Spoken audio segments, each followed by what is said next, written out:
नमस्कार, आप सभी का स्वागत आज के सत्र में। आज है दिनांक 8 जुलाई 2023 और हम पुनः उपस्थित हैं द हिंदू एनालिसिस के साथ। और आप सभी जानते ही हैं कि हम उन्हीं टॉपिक्स को कवर करते हैं जो आपके लिए होते हैं उपयोगी।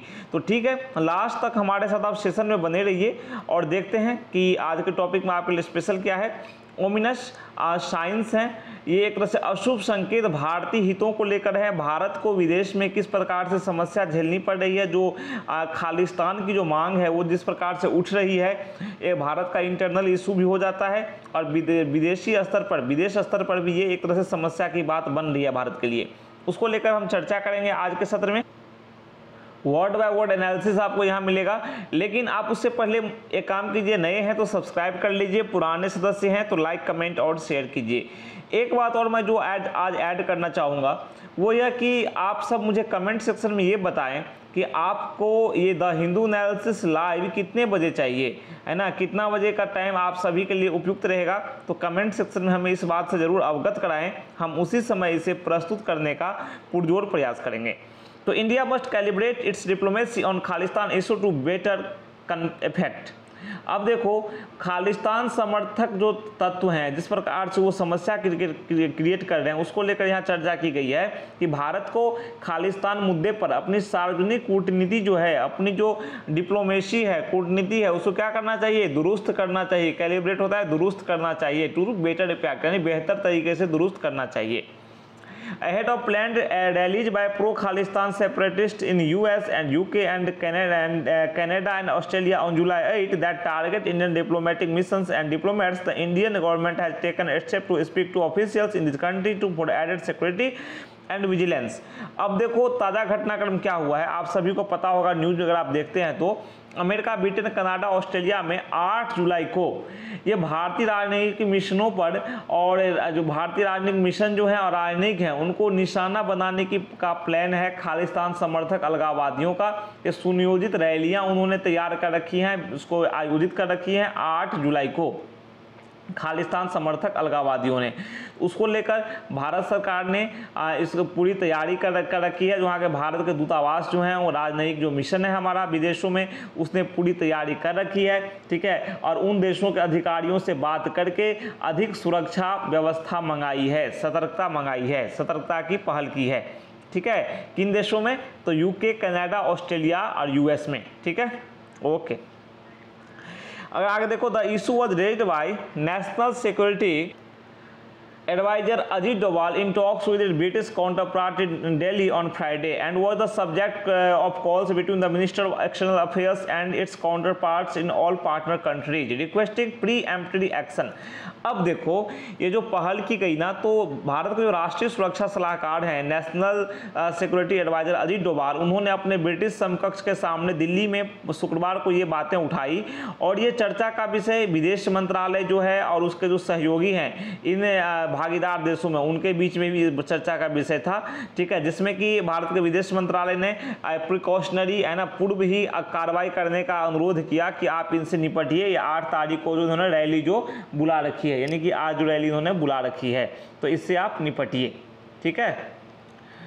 चलो, उसके बाद आप देखो, posters in these countries have built the protest as Kill India and Khalistan freedom rallies। अब देखो, जो पोस्टर्स इन देशों में लगे हैं ना, उसमें क्या दिखाया गया है, इन देशों में जो पोस्टर्स लगे हैं तो उसमें जो बातें लिखी गई है ना, उसमें लिखा हुआ है कि जो भारत के जो एक तरह से ऐसी रैलियों के रूप में पेश किया गया है ना, उसमें लिखा हुआ है किल इंडिया और खालिस्तान फ्रीडम, है ना, खालिस्तान फ्रीडम लिखा हुआ है, किल इंडिया लिखा है ना, उस रैली का नाम दिया गया है, उस पर लिखा गया है। तो डेफिनेटली चिंता वाली बात हो जाती है, कोई किल इंडिया कैसे कर सकता है। और इन समर्थकों को भारतीय मिशन की ओर कूच करने के लिए मोटिवेट किया गया है। देखो, कंसर्निंग बात जो यहाँ पर ये है, what is worrying is that, चिंताजनक बात यहाँ ये हो जाती है कि posters spot the photographics of India top diplomats posted in this countries. In posters में भारत के जो टॉप डिप्लोमेट्स हैं, जो शीर्ष राजनयिक हैं, जो इन देशों में तैनात हैं, उनके पोस्टर दिए गए हैं, पोस्टर हैं। The protest after the attacks on Indian missions arson attempts and vandalism indicate a sharp uptick in the separatist activity overseas and have left New Delhi concerned।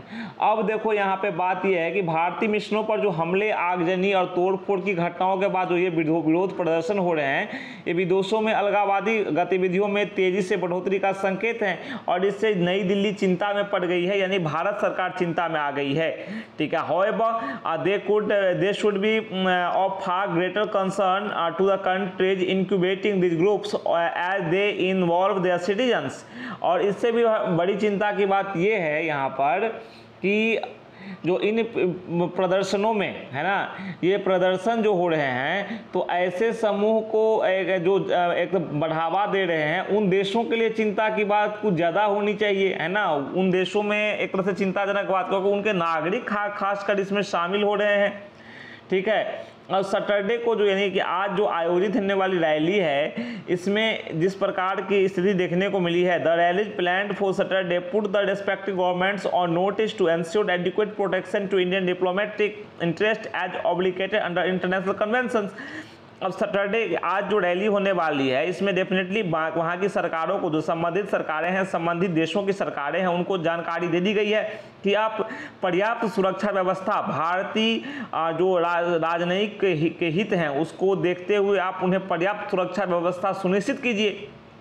उन्हें किसी प्रकार की समस्या नहीं होनी चाहिए, जैसा कि अंतर्राष्ट्रीय जो कन्वेंशन है, सम्मेलन है, उसमें कहा गया है कि जो विदेशी जो प्रतिनिधि हैं किसी देश में, उनकी सुरक्षा सुनिश्चित करना उस देश की जिम्मेदारी होती है। जैसे अमेरिका में भारतीय मिशनों की सुरक्षा सुनिश्चित करना अमेरिका की जिम्मेदारी है। In addition, it is a test of their resolve to investigate groups threatening violence, gathering and sharing intelligence on any organization supporting them to plan or carry out attacks or a terror strike like 1985 bombing of an Air India flight। अब देखो 1985 की घटना की यहाँ बात कर दी गई है, जब एयर इंडिया फ्लाइट पर बॉम्बिंग हुई थी। बम एक तरह से बमबारी जैसे आतंकवादी हमले की योजना को लेकर यहाँ पे है कि अब देखो कि अब शनिवार को रैली में सरकारों को, भाई जो वहाँ की सरकार है वो सुनिश्चित करेंगी सुरक्षा, है ना, ये जो आज रैली होने वाली है। उसके अलावा हिंसा की धमकी देने वाले समूहों की जांच करने की भी जिम्मेदारी उनकी बनती है, जो हमले की योजना बनाते हैं उन्हें अंजाम देने का वो करते हैं।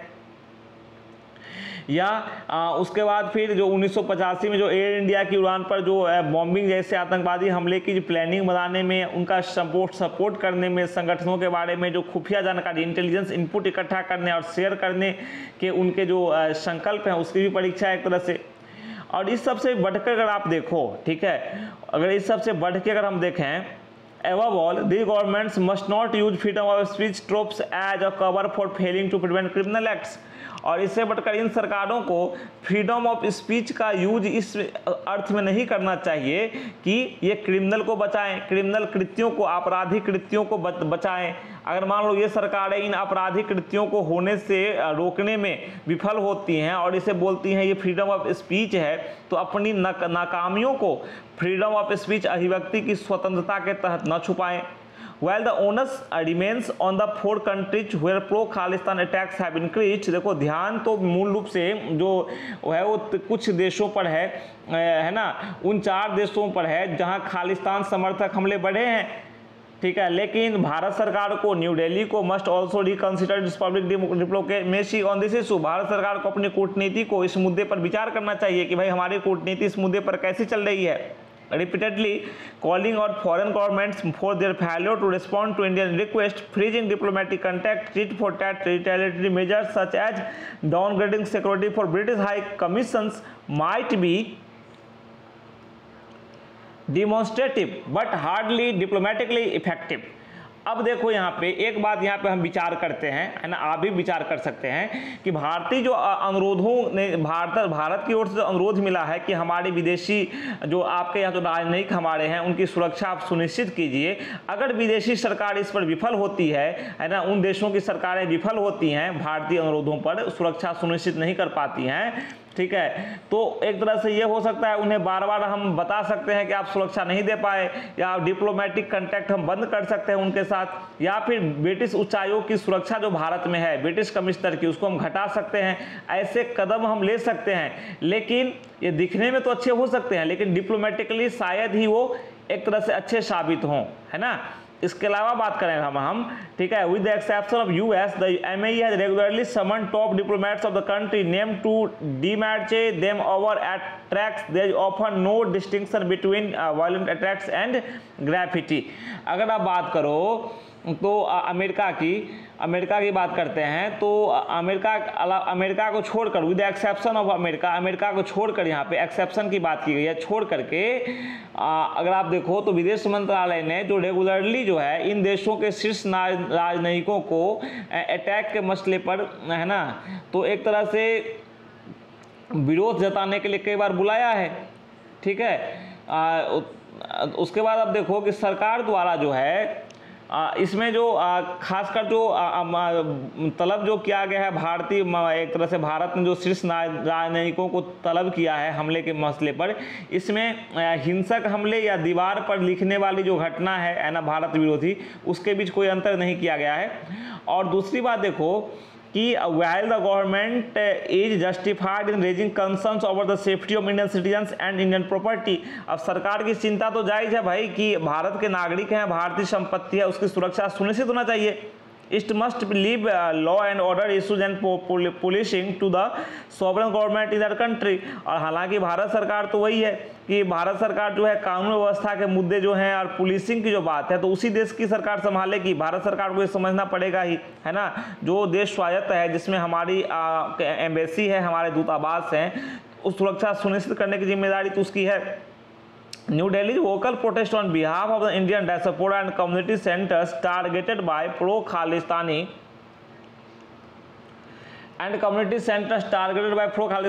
groups, for example, fail to recognize that most often the victims and perpetrators are of Indian origin। अब यहाँ पर देखो कि सरकार ने भारतीय नागरिकों और कानून, भारतीय संपत्ति की सुरक्षा को लेकर चिंता जताई, बिल्कुल सही बात है। कानून व्यवस्था के मुद्दे पर हमें उसी सरकार पर सब कुछ छोड़ना होगा, ये भी सही बात है।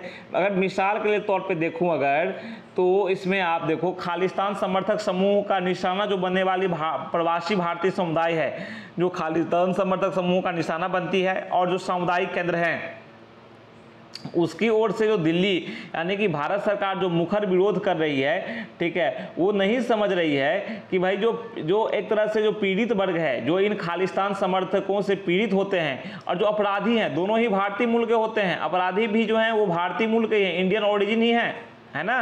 इंडियन ओरिजिन ही अपराधी भी हैं और विक्टिम भी हैं। पीड़ित और अपराधी दोनों एक ही हैं, भारतीय मूल के ही हैं। Given the rising protest and the alarming nature of the threats, अब देखो जिस प्रकार की परिस्थिति वहाँ उत्पन्न हुई है, धमकी जिस प्रकार से मिल रही है, ठीक है, विरोध प्रदर्शन जो है, और जो खतरों की जो चिंताजनक प्रकृति है, अलार्मिंग नेचर जो है थ्रेट्स की, the need of the our is more cooperation, समय की मांग है कि अधिक सहयोग बढ़ता जाए दोनों देशों के बीच में, जो भारत और जो अन्य देश हैं उनके बीच में, and not brinkmanship between the governments and the mechanism to share information, intelligence and discuss solutions to growing violence by such groups। अब यही बात है कि एक तरह से समय की मांग है, सरकार जो है वो एक तरह से लफड़े में ना पड़े, आपस में टकराव ना बोल लें, बल्कि ज़रा सहयोग को बढ़ाएं, जो इंटेलिजेंस इनपुट है वो साझा करें, और जो ऐसे समूह जो हैं जो हिंसा को बढ़ाते हैं, चाहे खालिस्तान समर्थक समूह हो या कोई और हो, उस पर चर्चा करने के लिए जो देश हैं, संबंधित देश जो हैं, वो एक तंत्र मैकेनिज्म विकसित करें ताकि इस प्रकार की घटनाओं से निपटा जा सके, इस प्रकार की घटनाओं को समाप्त किया जा सके। तो आज के टॉपिक पर हमने चर्चा की खालिस्तान समर्थक जो आंदोलन देखे जा रहे हैं विदेश में, उसका जो भारत की आंतरिक सुरक्षा पर, साथ ही जो भारत के विदेशी हित हैं उस पर जो प्रभाव पड़ रहा है, उसको लेकर आज के सत्र में चर्चा हुई। आशा है कि आपको समझ में आया होगा। और जो हिंदू एनालिसिस से संबंधित जो वर्ड मीनिंग है, अगर आपको चाहिए, अगर आप जानना चाहते हैं, हाँ, वर्ड मीनिंग डेफिनेटली बहुत ही अच्छे सोर्स हैं तो इंग्लिश सीखने के, तो आप इसे हमारे चैनल पर आप शॉर्ट्स सेक्शन में आप देख सकते हैं। आपके लिए द हिंदू जो वर्ड्स हैं, वोकैबुलरी हैं, वो प्रोवाइड करा दी जाते हैं। तो आज के सत्र में बस इतना ही। कल मिलते हैं नए सेशन में कुछ नई जानकारियों के साथ, कुछ नए टॉपिक के साथ। तब तक के लिए आज्ञा दीजिए और कहिए नमस्कार। Thank you.